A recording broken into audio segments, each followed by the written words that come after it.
warahmatullahi taala wabarakatuh. Bertemu kembali dengan Cikgu Syafinar. Apa khabar? Cikgu doakan kamu semua dalam keadaan sihat dan dilindungi Allah selalu. Baiklah, kita akan teruskan kelas kita dengan bab 3 elektrik di bawah subtopik 3.2. Okey, jom kita mulakan.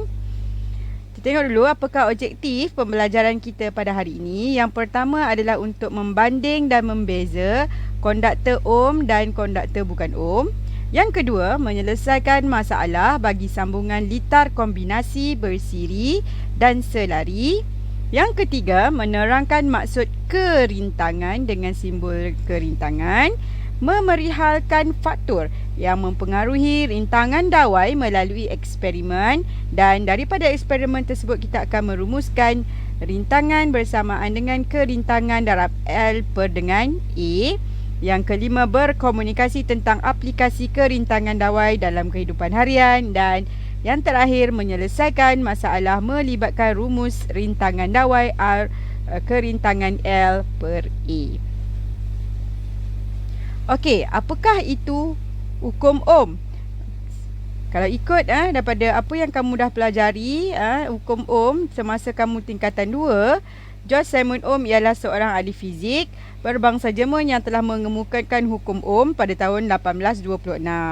Okey, di mana dia telah menyatakan apabila arus mantap mengalir menerusi suatu konduktor logam, iaitu yang bukan sumber daya gerak elektrik adalah berkadar terus dengan beza keupayaan yang merentasi jika suhu dan keadaan fizikal yang lain adalah tetap. Alright, di mana hukum ohm ini telah dinyatakan bahawa V per I dikenali sebagai rintangan bagi konduktor tersebut. Nilainya adalah malar dan dia punya konduktor itu dalam unit ohm. Alright, so daripada sini apa yang kamu dah pelajari masa form 2, hukum ohm, V berkadar terus dengan I jika suhu dan keadaan fizikal yang lain adalah tetap. So daripada sini V berkadar terus dengan I, beza keupayaan berkadar terus dengan arus, di mana daripada graf ini kecurunannya adalah pemalar, dan pemalar itu ialah rintangan di dalam konduktor tersebut. Okey, so R adalah V per I. Alright, ini ada kita ulang kaji baliklah. Sepatutnya kamu dah ingat masa belajar form 2. Okey. So konduktor ohm dan konduktor bukan ohm. Jadi apakah itu konduktor ohm? Apakah itu konduktor bukan ohm? So kalau konduktor ohm ialah konduktor yang mematuhi hukum ohm, dikenali sebagai konduktor ohm, manakala konduktor yang tidak mematuhi hukum ohm dikenali sebagai konduktor bukan ohm. Apa yang maksudnya kita kena faham mematuhi hukum ohm tu?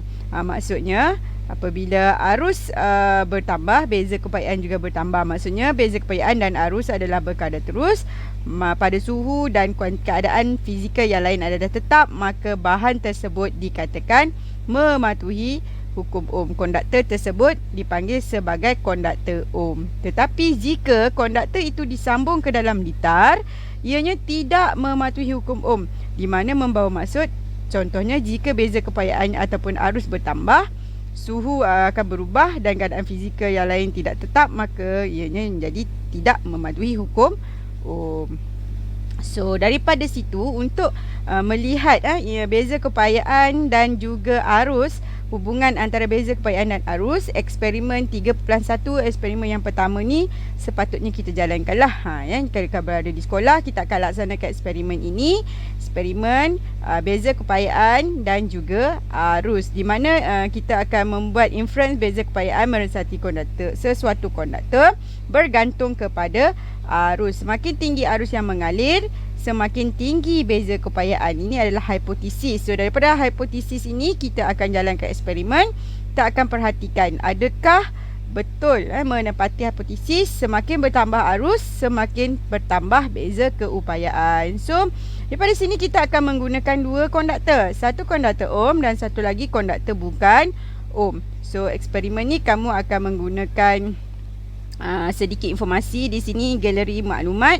kita ada nilai SWG, Standard Wire Gauge. Standard Wire Gauge ni dia mewakili diameter bagi setiap dawai. Semakin besar nilai SWG, semakin kecil nilai dawai. Apa maksud di sini? Jika kita menggunakan SWG 24, dan kalau kamu mempunyai SWG 32, so SWG 32 ini adalah diameternya lebih kecil daripada SWG 24. Ini general knowledge yang kamu perlu tahulah semasa menjalankan eksperimen. Okey. So ini adalah gambaran litar, susunan litar, lukisan secara menggunakan simbol dan juga litar 2D. Semasa menjalankan eksperimen, kamu harus menyusunlah. Di mana kamu kena ingat balik yang kamu dah belajar masa form 2. Ammeter disusun selari dengan bateri, dan juga voltmeter diletakkan secara ammeter sesiri dengan bateri, voltmeter selari dengan dawai konsisten. Ini kena ingat secara sambungan. Dan kita menggunakan rheostat. Rheostat ni fungsi dia adalah untuk mempelbagaikan nilai arus. Kita nak mempelbagaikan nilai arus. Apa maksud mempelbagaikan nilai arus? Actually dia lebih seperti kita mengawal nilai arus, mengawal nilai arus, sama ada kita nak naikkan ataupun kita nak turunkan nilai arus. Okey, so semasa menjalankan eksperimen, pastikan kamu mematuhi langkah berjaga-jagalah. Okey, sambungan wire mestilah ketat, elakkan ralat parallax. Okey, semasa mengambil bacaan voltmeter dan ammeter, dan memastikan switch ditutup selepas bacaan nilai diambil untuk mengelakkan pemanasan ataupun suhu meningkat ketika eksperimen. Okey. Ini adalah jadual. Kamu akan mendapatkan data dan kamu akan masukkan ke dalam jadual arus dan juga beza kepayaan. Kemudian daripada konsisten wire tadi, kamu akan gantikan dengan menggunakan mentol berfilamen. Mentol berfilamen adalah konduktor bukan ohm. Kenapa kita katakan mentol berfilamen itu konduktor bukan ohm?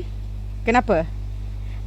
Kerana filamen ini dia bersifat bertambah rintangannya apabila suhu bertambah. Semakin lama semakin panas, semakin lama semakin panas filamen tersebut, maka nilai rintangannya juga akan bertambah. Jadi dia tidak akan mematuhi hukum ohm. Okey, jadi dia akan menghasilkan bacaan data yang tidak menghasilkan graf berkadar terus. Daripada dua eksperimen ni kamu akan dapat melihat graf bagi hukum ohm dan juga bukan hukum ohm. Okey, bagi graf yang hukum ohm, mematuhi hukum ohm, di sini kamu akan dapat dia graf berkadar terus. V melawan I berkadar terus. V berkadar terus dengan I. Tetapi bagi konduktor bukan ohm, kita akan dapati grafnya V bertambah dengan I, di mana kita dapat lihat kadar pertambahan voltan adalah tetap bagi konduktor ohm, tetapi bagi konduktor bukan ohm, kadar pertambahan voltanya meningkat. Bagi konduktor ohm, rintangannya adalah malar, manakala bagi konduktor bukan ohm, rintangannya adalah meningkat. Macam cikgu bagi tahu awal tadi, rintangan, okey, tadi awak dah tengok rintangan adalah V per I, nisbah beza keupayaan yang mengalir di dalam sesuatu konduktor terhadap arus. Daripada graf ini kamu dah belajar masa bab 1, daripada kecerunan graf M sama dengan delta Y per delta X. Jadi kita lihat di sini paksi Y kita adalah V, paksi X kita adalah I. So daripada sini V per I adalah kecerunan graf. Daripada persamaan hukum ohm, R adalah V per I. Jadi kita dapat buat conclusion yang kecerunan graf ini adalah bersamaan dengan rintangan. That's why kalau kita tengok rintangan bagi graf konduktor ohm, ianya adalah tetap kerana kecerunannya tetap. Tetapi bagi konduktor bukan ohm, kamu boleh perhatikan, okey, seperti yang kita dah belajar ya. Apa yang berlaku kepada kecerunan graf ini? Semakin apa? Segera kecerunan dia semakin meningkat. Bila kecerunan dia semakin meningkat, itu menunjukkan bahawa rintangan bagi bahan konduktor bukan ohm juga meningkat. Jadi di sini ianya membuktikan bahawa mentol berfilamen itu adalah konduktor bukan ohm kerana rintangannya tidak tetap. Faham? Okey, seterusnya. Sedikit kiranya maklumat juga, tambahan, graf di sebelah menunjukkan bahawa hubungan beza keupayaan V dengan arus bagi sebuah mentol berfilamen tungsten, dawai tungsten yang digunakan dalam mentol berfilamen merupakan konduktor Ohm. Oleh kerana filamen mentol bergelung, dawai filamen menjadi panjang. Apabila arus yang mengalir melaluinya bertambah, suhu dawai meningkat. Pada masa yang sama, rintangan juga turut meningkat dan lampu akan menyala. Pada ketika itu, dawai tungsten merupakan konduktor bukan Ohm. Alright, walaupun dia menggunakan dawai tungsten, tetapi oleh kerana salah satu keadaan fizikalnya diubah, iaitu ianya ditambah, dililit dan menjadi lebih panjang, maka panjang dawai itu mempengaruhi beza keupayaan yang mengalir dalam dawai tungsten tersebut, menyebabkan suhu bertambah, rintangan bertambah. Jadi ia menjadi bukan Ohm. Faham? Baiklah, kita sambung. Yang seterusnya adalah menyelesaikan masalah bagi lampu litar kombinasi bersiri dan selari. Kamu dah belajar kombinasi sesiri dan selari ini semasa tingkatan 2. Boleh buka balik buku Sains Form 2 kamu, ataupun cikgu refresh balik sikit lah. Awak dah belajar pelajaran ini di tingkatan 2, di mana arus, beza keupayaan dan rintangan dalam satu litar bersiri adalah berbeza daripada litar selari. Jadual 3.5, jadual selepas ini akan menunjukkan rumusan bagi arus, beza keupayaan dan rintangan bagi litar bersiri dan litar selari. Awak boleh refresh balik untuk ingat semula. So di sini cikgu tunjuk sikit animasi. Kamu boleh perhatikan jika litar itu disambungkan ke semua mentol itu boleh menyala, di mana litar sesiri boleh menyala, begitu juga dengan litar selari. Tetapi dari segi kecerahan mentol, litar sesiri akan kurang cerah berbanding dengan litar selari. Kerana apa? Kerana di dalam litar sesiri beza keupayaannya adalah hasil jumlah, manakala di dalam litar selari beza keupayaannya adalah sama antara satu sama lain. Yang kedua, daripada animasi ni, apa yang kamu perhatikan apabila salah satu mentol itu rosak ataupun mengalami litar pintas, dalam litar sesiri mentolnya akan tidak menyala semua sekali, tapi bagi litar selari, walaupun salah satu mentolnya rosak, dua daripada mentol tersebut masih menyala. So ini kita refresh balik sikit. Alright, so kita pergi kepada jadual. Okey, sekejap ya. Kita pergi kepada jadual ini. Okey, jadual litar sesiri dan selari, kamu boleh ingat susunan seperti yang cikgu beritahu tadi. Ammeter mestilah sesiri dengan perintang dan juga bateri. Voltmeter mestilah disambung secara selari. So ini adalah susunan bagi litar bersiri. Harap kamu masih ingat. Dan ini adalah susunan bagi litar selari, di mana perintahnya disusun secara selari. Dan kamu boleh ingat dia ada simpang kan. Kalau litar selari ianya bersimpang, kalau litar sesiri arusnya hanya lalu pada satu laluan sahaja. Okey. So daripada sini kita tengok balik litar bersiri, apa yang tidak berubah, apa yang sama antara satu sama lain? Arus. Di mana arus pada mentol yang pertama, okey, sama je pada perintah yang kedua, sama pada perintah yang ketiga. Tetapi bagi litar selari, arusnya adalah hasil jumlah arus di dalam perintah yang pertama campur perintah yang kedua campur perintah yang ketiga. Dari segi beza keupayaan, di dalam perintah bagi litar sesiri, beza keupayaannya adalah hasil jumlah beza keupayaan setiap perintah. Maksudnya V total adalah bersamaan dengan V1 tambah V2 tambah V3. Manakala bagi litar selari, beza keupayaan keseluruhannya adalah sama sahaja bagi setiap perintah. Bagi rintangan berkesan, bagi rintangan berkesan untuk litar sesiri, ianya adalah hasil jumlah semua rintangan bagi setiap perintah. Jika ada 2, R1 tambah R2. Jika ada 3, R1 tambah R2 tambah R3. Tetapi bagi litar selari, rintangan berkesannya adalah 1 per R Tambah 1 per R1, tambah 1 per R2, tambah 1 per R3. Yang ini, kamu kena ingat, kamu kena pastikan daripada pengiraan kamu sehinggalah kamu menyongsangkan nilai terakhir. Dan yang kedua, jawapan mestilah diberikan dalam titik perpuluhan. Jawapan dalam titik perpuluhan. Okey, ingat. Okey, seterusnya kita tengok contoh soalan. Jika kita perhatikan, di sini kita ada gabungan selari dan juga sesiri. Di mana kalau kamu perhatikan, R1, R2 dan R3 ini adalah selari. Jadi macam mana kamu nak selesaikan bila soalan minta rintangan berkesan? Adakah kamu boleh terus jumlahkan menggunakan formula dita sesiri?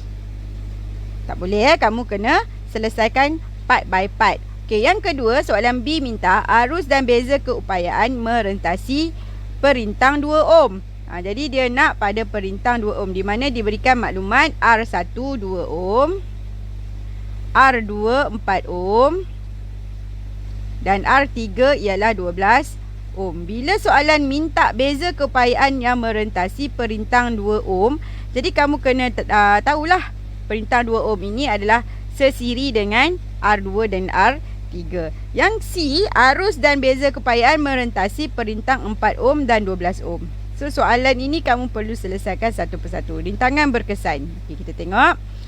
Rintangan berkesan dia, kita boleh jumlahkan rintangan berkesan. Alright, daripada sini kita boleh kira dulu. Kita selesaikan dulu yang selari R2 dan R3. Kita jadikan dia, kita gabungkan dia jadi R4 ataupun R23 lah.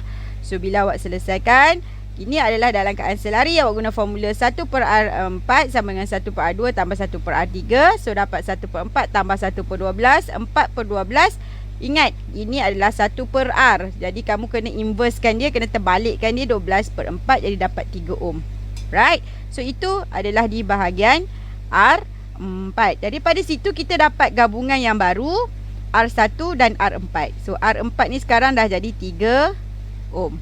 Faham ya? So daripada situ kita selesaikan rintangan berkesan dia. Sebab R1 dan 4 ni dah dalam keadaan sesiri, kita jumlahkan saja. Jadi R berkesannya adalah 5 ohm. Faham? Okey, seterusnya jumlah arus yang mengalir di dalam litar. Jadi kita kena cari, kita nak cari jumlah arus. Jumlah arus kita boleh menggunakan formula apa? Hukum Ohm. V sama dengan I R. So I sama dengan V per R.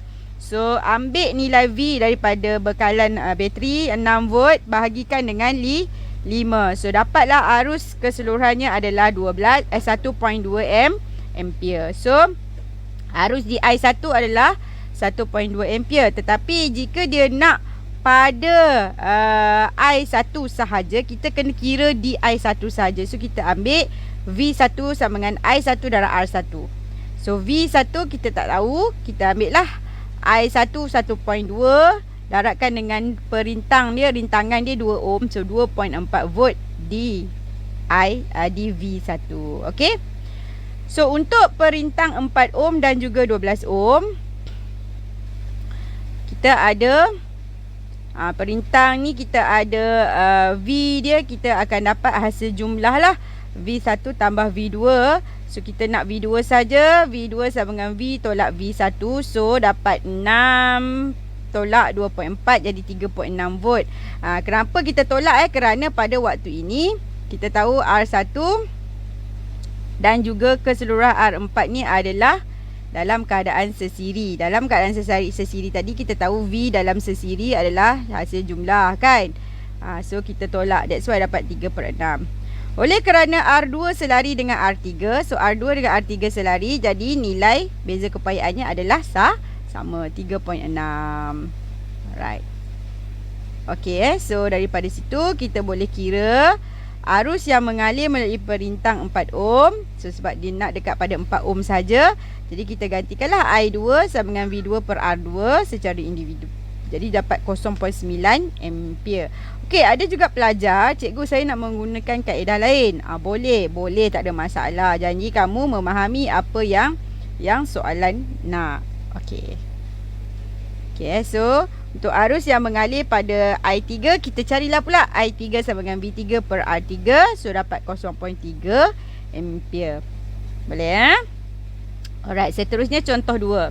Contoh 2 ni kita ada gabungan sesiri, selari, sesiri kat dalam selari. Okey, jadi kamu kena selesaikan dia satu persatu lah. Jika rintangan berkesan, so awak tak boleh jumlahkan 4 tambah 4 tambah 2 tambah 2. Tak boleh, awak kena selesaikan dulu 2 tambah 2 jadi 4. So sini 4 kan. Jadi selesaikan yang selari dulu, baru kamu jumlahkan dengan yang sesiri, dapatlah rintangan berkesan. Okey, daripada sini. So awak nampak kita ada 4 ni, kita selesai ni jadi 4 ohm. Okey, so 4. So daripada situ awak akan dapatlah R2. Kita selesaikan pula di sini, jadi 1 per R2 ni 1 per 4 tambah 1 per 4. So dapat 2 ohm. So jadilah R berkesan dia adalah 4 tambah 4 tambah 2 ohm. Dia kena selesaikan step by step. Awak tak boleh nak buat terus jumlahkan semua. Okey, seterusnya faktor yang mempengaruhi rintangan dawai. Okey, faktor-faktor yang mempengaruhi rintangan dawai. Bagi soalan ini tadi, kamu boleh selesaikanlah untuk soalan B dan juga C. Okey, kita pergi kepada faktor-faktor yang mempengaruhi rintangan dawai. So faktor yang mempengaruhi rintangan dawai ialah panjang dawai. Okey, faktor yang pertama panjang dawai dengan simbol DL. Faktor yang kedua luas keratan rentas dawai dengan simbol DA, area. Dan faktor yang ketiga adalah kerintangan dawai, role kerintangan dawai. So daripada situ kita akan tengoklah bagaimanakah faktor-faktor ini mempengaruhi rintangan dawai.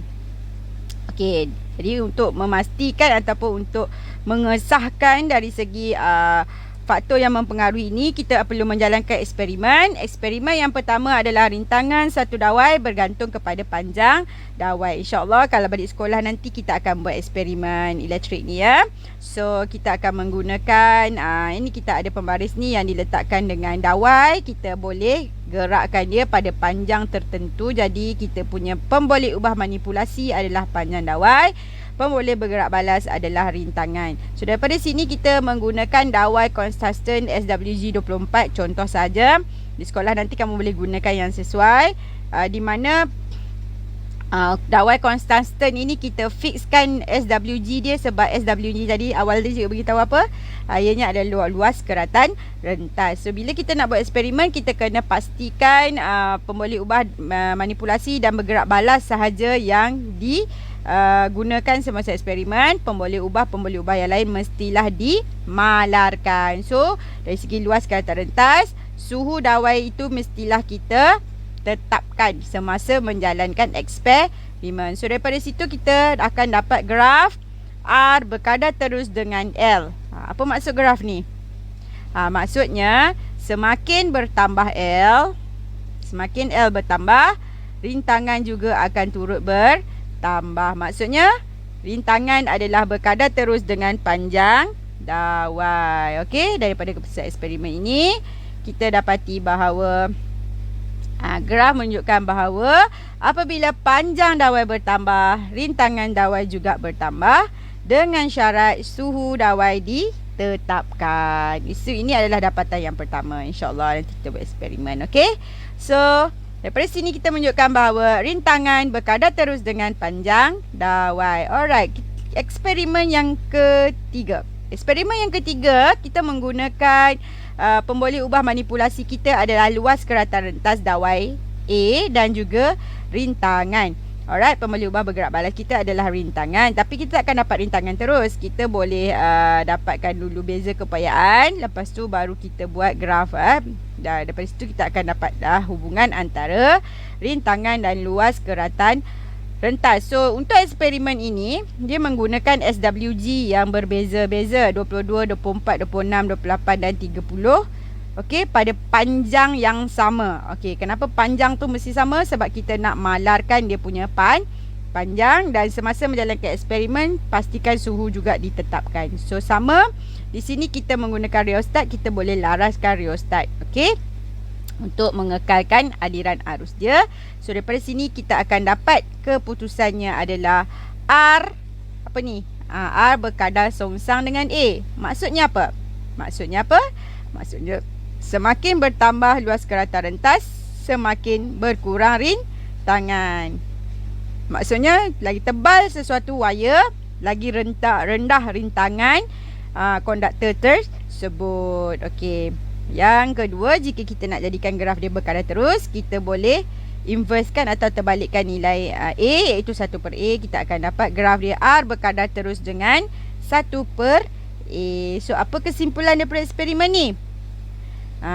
Kesimpulannya adalah rintangan dawai berkurang apabila luas kerata rentas bertambah dengan syarat suhu dan keadaan fizikal yang lain adalah tetap. So, apabila plotkan graf ni, kita akan dapat dua graf seperti di atas. Bergantung kamu lukis plot R melawan A atau R melawan 1/A.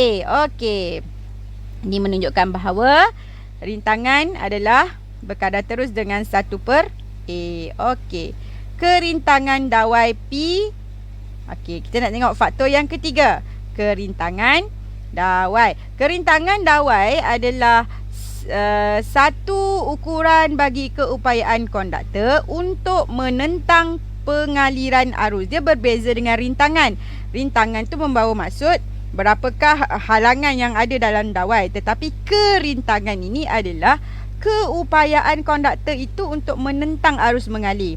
Maksudnya berapa mampu jika konduktor tu dah ada rintangan dia sendiri. Jadi kerintangan dawai itu sendiri untuk membolehkan dia menghalang arus daripada mengalir dekat dalam dawai tersebut. So, kerintangan dawai suatu ukuran bagi keupayaan konduktor menentang pengaliran arus dalam konduktor tersebut. Jadi nilai kerintangan ini unitnya adalah ohm meter. Ohm meter dan nilai kerintangan ini bergantung pada sifat semula jadi bahan dan juga suhu bahan tersebut. So, berdasarkan hasil keputusan eksperimen yang kita buat tadi 3.2 dan 3.3 dan 3.4, faktor-faktor yang mempengaruhi rintangan dawai boleh dirumuskanlah.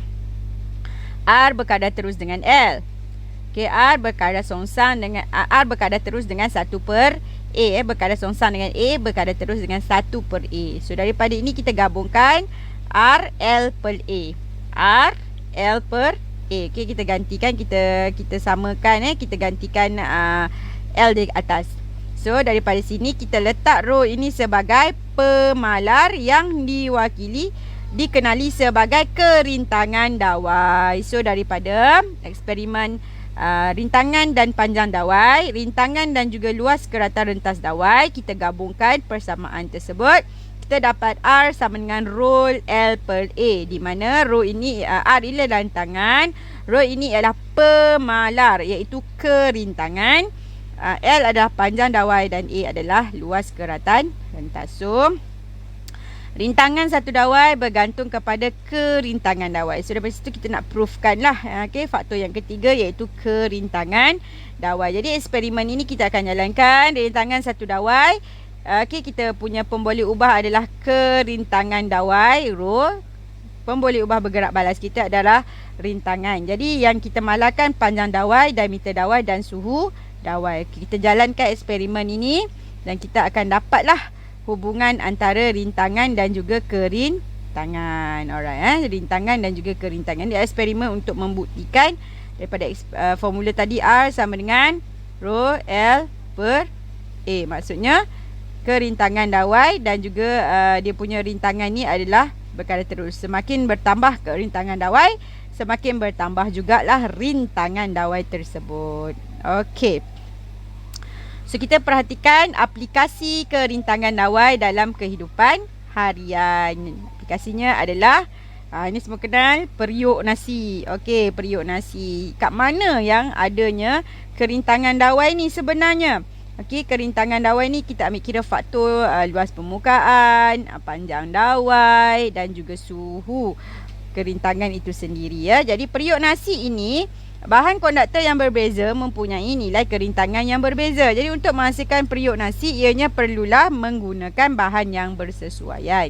Alright, so dalam ni biasanya untuk periuk nasi kita kena pilih bahan yang betul lah. Kalau dalam periuk nasi ni kita akan ada elemen pemanas. So, begitu juga dengan bahan konduktor, bahan bukan konduktor, semikonduktor, superkonduktor pun sama. Dia semua mempunyai nilai kerintangan yang berbeza. So, untuk periuk nasi, kita tengok, kita akan memerlukan elemen pemanas. Ini adalah bahagian elemen pemanas di dalam periuk nasi. Tujuan dia adalah untuk memastikan periuk nasi kita tu panas, supaya nasi kita boleh masak. Alright. So, ini keadaan bawah periuk nasi lah kan. Boleh perhatikan. Okey, ni keadaan ni, kita ada elemen pemanas. So, apa fungsi elemen pemanas? Piring pemanas bertindak sebagai elemen pemanas, di mana tujuannya adalah untuk memastikan suhu meningkat dan periuk panaslah boleh meningkatkan kerintangan dan takat lebur bahan tersebut mestilah tinggi supaya kita punya piring pemanas itu tahan lama dan tidak mudah cair jika kita gunakan dalam tempoh masa yang lama. Itu adalah elemen pemanas. Sekejap lagi cikgu akan tanya, apa lagi alat-alat elektrik ataupun perkakasan dalam kehidupan harian kita yang menggunakan elemen pemanas? Yang kedua, wayar penyambung. So, wayar penyambung terdiri daripada pelbagai dawai-dawai yang halus. Ini mungkin ada yang biasa tengok, mungkin tak biasa. InsyaAllah kita buat eksperimen nanti, awak akan boleh tengok dawai penyambung. So, dawai kuprum digunakan kerana apa? Kerana dawai kuprum mempunyai kerintangan yang rendah. Dan dari bila dia mempunyai kerintangan yang rendah, dia boleh mengelakkan dawai menjadi cepat panas apabila arus mengalir melaluinya. Sebab tadi kita dah tengok, apabila kerintangan sesuatu dawai itu bertambah, rintangannya juga bertambah. Dan awak tahu suhu dan juga rintangan adalah berkala terus Semakin bertambah suhu, semakin bertambah rintangan. Jadi kerintangannya juga akan bertambah. Jadi bila kita gunakan dawai penyambung, wayar penyambung, kita akan pilih bahan konduktor yang mempunyai kerintangan yang rendah. Tujuan dia, kita nak elakkan dia daripada cepat panas. Bila dia lambat panas, jadi rintangannya pun rendah. Okey. So, boleh teruskan. Apa lagi contoh-contoh dalam kehidupan harian kita yang melibatkan kerintangan dawai ataupun elemen pemanas? Ya, contohnya adalah setrika. Setrika menggunakan elemen pemanas di dalam setrika ada elemen pemanas ataupun pemanas air, water heater kan, menggunakan elemen pemanas. Ataupun kat rumah kamu ada shower yang ada air panas, ianya menggunakan elemen pemanas. Yang keduanya, pendawaian elektrik di rumah kita pun sama. Dari segi pendawaian elektrik awak boleh perhatikan dia menggunakan pendawai kuprum untuk memastikan arus boleh mengalir dengan baik ke rumah kita dan mengurangkan bil. Sebab kalau kita menggunakan dawai yang mempunyai rintangan yang tinggi, beza kepayaannya pun akan bertambah. Jadi seterusnya kita ada fuse. Mungkin kamu masih ingat, kamu belajar dulu fuse. Fuse ni adalah salah satu alat perkakasan yang dipasang di dalam plug 3 pin untuk mengelakkan berlaku litar pintas, di mana fuse menggunakan bahan konduktor yang mempunyai membenarkan arus yang kecil saja mengalir. Jika arus yang berlebihan mengalir dalam fuse, dia akan terputus dan akan boleh memberhentikan pengaliran arus yang berlebihan, jadi boleh mengelakkan litar pintas. Okey, so jadual di bawah menunjukkan perbandingan antara bahan konduktor dan juga bahan bukan konduktor, semikonduktor dan superkonduktor. So, kalau bahan konduktor, awak tahulah bahan yang boleh mengkonduksikan elektrik dan mempunyai nilai kerintangan yang rendah. Tetapi kalau bahan bukan konduktor, dia tidak boleh mengkonduksikan elektrik dengan baik dan dianya mempunyai nilai kerintangan yang paling tinggi, sangat tinggi kerintangan dia, jadi arus tak boleh mengalir. Bahan semikonduktor pula, ianya bahan yang mengkonduksi elektrik lebih baik daripada penebat, tetapi dianya tidaklah sebaik konduktor. Jadi nilai kerintangan bahan semikonduktor adalah antara bukan konduktor dan juga konduktor, in between konduktor dan juga bukan konduktor. Superkonduktor. Superkonduktor bahan yang mengkonduksikan elektrik tanpa mengalami sebarang rintangan. Namanya pun super. Right, super. Jadi bila dia super, dia tidak mempunyai rintangan, dia boleh mengkonduksikan elektrik 100% dan ianya mempunyai nilai kerintangan kosong. Maksudnya tiada halangan langsung untuk membolehkan arus mengalir. tetapi dengan syarat ianya berada pada suhu genting. So kita tengok contoh-contoh bagi bahan bukan konduktor, plastik dan kayu. Okey, biasanya kalau awak tengok kat rumah kita ada penutup kotak fuse kita plastik, ataupun awak tengok pada 3 pin plug pun plastik kan. Yang kedua, contoh bahan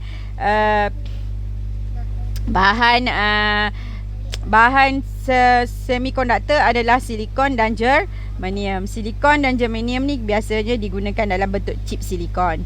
Alright, bahan konduktor besi dan karbon. So ni adalah lingkaran nichrome kat dalam elemen pemanas, ini kat dalam kettle ataupun cerek elektrik. Okey, yang seterusnya bahan superkonduktor. Ianya contohnya adalah cesium yang berada pada suhu 1.5 Kelvin. Alright, dianya diletakkan di dalam lingkaran superkonduktor dalam MRI. So superkonduktor ni dia adalah salah satu penggunaannya adalah di dalam MRI. Kita nak dapatkan image daripada MRI. Okey, so apakah itu superkonduktor? Ini adalah dua contoh animation superkonduktor. Okey, boleh nampak tanpa ada arus, tanpa ada bekalan kuasa, kamu boleh perhatikan wujudnya daya dan juga arus yang membolehkan ianya terapung. Dan ini pula adalah panggil macam animasi ataupun kita tunjukkan bagaimana maglev train ataupun kereta api terapung boleh dihasilkan, di mana di bawah ini mempunyai bahan superkonduktor. Dekat dalam ini kita perlu meletakkan ais kering untuk menurunkan ianya supaya mencapai pada satu suhu, iaitu suhu genting, dan wujudnya daya dan juga arus elektrik tanpa rintangan. Inilah bahan superkonduktor. Okey, bahan superkonduktor ni, sekejap ya. Bahan superkonduktor ni adalah apa? Bahan superkonduktor ialah bahan yang mengkonduksi elektrik tanpa sebarang rintangan. Okey, dia tak ada rintangan langsung. Rintangannya adalah bersamaan kosong. Yang keduanya,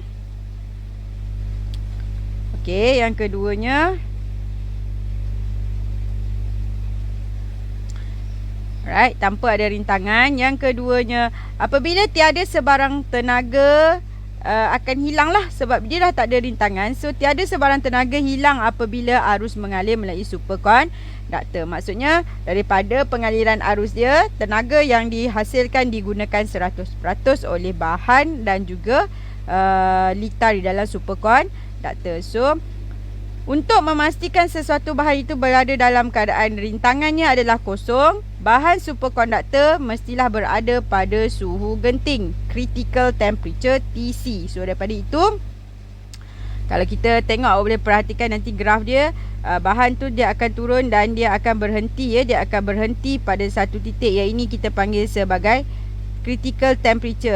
Sebab kita tahu apabila rintangan akan bertambah apabila suhu bertambah. Okey, semakin bertambah suhu, rintangan semakin meningkat. Tetapi bila dia berada pada suhu kritikal, rintangannya terus jadi kosong. Ini adalah graf bagi superkonduktor. So bahan superkonduktor ni digunakan contohnya dalam MRI, dalam magnetic levitation train. Ini contoh kepada magnetic levitation train lah, untuk menghasilkan kereta api ya. Okey. So cikgu harap kamu faham tentang superkonduktor. Nanti kita share lebih detail. Alright, jadi kita akan tengok contoh soalan menyelesaikan masalah melibatkan rumus rintangan dawai. So tadi kita dah ada hukumnya adalah V sama dengan IR, hukum Ohm lah. So itu formula hukum Ohm. Lepas tu awak ada formula kerintangan R sama dengan rho L per A. So kita akan gunakan formula ini. Alright. So first kali, kerintangan dawai konsisten dengan panjang 50 cm, diameter 0.66 mm. So macam biasa, bila unit tak sama, awak kena pastikan awak convert dia kepada satu unit SI yang sama. Okey. Kerintangannya 49 10 kuasa negatif 8 ohm meter. So hitungkan rintangan. So awak boleh masukkan lah. Okay, rintangan dawai dia nak R. Jadi daripada situ kita tahulah formulanya adalah kita nak R dia adalah L per A. So awak nak cari R. Jadi daripada sini kerintangan dawai dah diberi 49 darab 10 kuasa negatif 8 ohm meter. So L 50, convertkan kepada meter, 0.5 meter. Diameter dawai D adalah 0.6 mm. So kita tukar kepada meter juga. Ingat unit dia mesti disamakan. So barulah kita tengok ini dia bagi kita nak kira dia punya luas. So dia bagi diameter, jadi diameter tu bukan luas. Diameter tu ni bulatan kita tadi, diameter tu. So kita bahagi 2 lah untuk jejari kan, 0.3 mm. So jadi 3 darab 10 kuasa negatif 4 meter. So baru kita masukkan ke dalam formula luas. Luas sama dengan pi j kuasa 2 ataupun pi r square. So barulah kita gantikan ke dalam R sama dengan rho L per A. So dapat jawapan dia 0.867 ohm. So ganti ni mesti betul. Ingat formula luas tak boleh ganti terus sebab ini jejari. Jadi untuk A adalah pi R kuasa 2. Okey. Soalan kedua. Azwan ialah seorang kontraktor di Taman Kota Puteri. Dia mentapati bahawa segulung wayar kuprum tulen dengan panjang 500 meter dengan jejari 0.5 mm. So perhatikan 500 meter 0.5 mm mempunyai rintangan 10.8 ohm. Sama juga unit berbeza. Pastikan kamu tukar dia ke unit meter. So berapakah nilai kerintangan wayar kuprum tersebut? Jadi kita selesaikan dululah. Kita dapatkan dulu dia punya jejari tadi. Sama juga awak dapatkan jejari sebab dia bagi dah jejari ni dalam milimeter. Tukarkan ke meter dulu. Lepas tu baru kan ganti ke dalam formula luas. Okey, A sama dengan pi j kuasa 2 ataupun pi r kuasa 2. So masukkan ke dalam persamaan ini. Dapat nilai kerintangan adalah 1.696 darab 10 kuasa negatif 8 ohm meter. Jadi sampai situ dulu kita punya penerangan hari ini. Cikgu harap kamu faham. Jika ada sebarang masalah, boleh kita teruskan perbincangan kita dalam kelas kita hari ini. So seperti biasalah pesanan cikgu, orang yang sukses tidak selalunya orang yang pintar, tetapi orang yang sukses adalah orang yang gigih dan pantang menyerah. Sekian, terima kasih daripada cikgu. Salam sayang. Assalamualaikum warahmatullahi taala wabarakatuh. Bye.